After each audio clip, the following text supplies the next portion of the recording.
I'm Mark Cooper with Dissonance for April 24, 2009.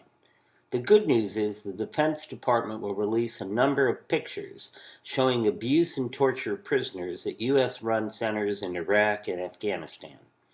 The release comes as a result of a 5-year-old lawsuit brought by the ACLU, and it reportedly comprises nearly 24 pictures.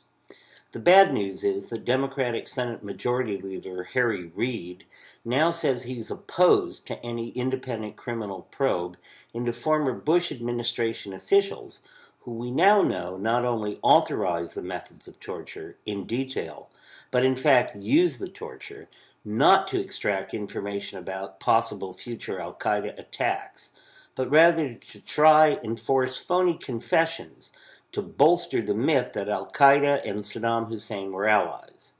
Obama has also defended Reid's squeamishness on this sticky issue. Meanwhile, the Justice Department, also representing the Obama administration, says the rule of law will be applied and for the moment is ruling out nothing. Well, in short, the Obama administration and the Democratic Party are obviously deeply divided over whether or not torturers should be prosecuted. Look, this is something that I fully understand, but I can't condone it. It's a big deal to start indicting former American White House officials for torture. Doesn't happen every day, you know, not even every century. Here's what we can be certain about. What we are talking about here is torture.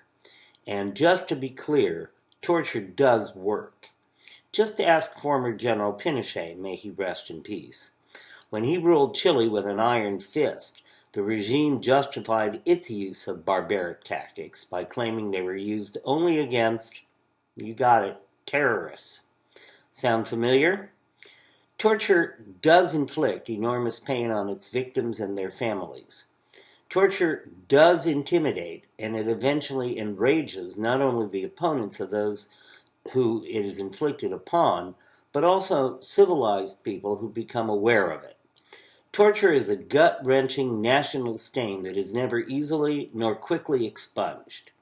The Obama administration will now have to go through contortions deciding what to do.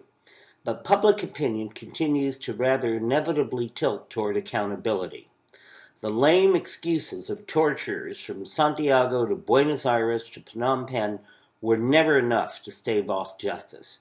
I doubt if similar strategies will be any more successful here at home. That clucking you hear is no longer the gloating of Dick Cheney. It's sounding more and more like the chickens coming home to roost. I'm Mark Cooper with Dissonance for April 24th.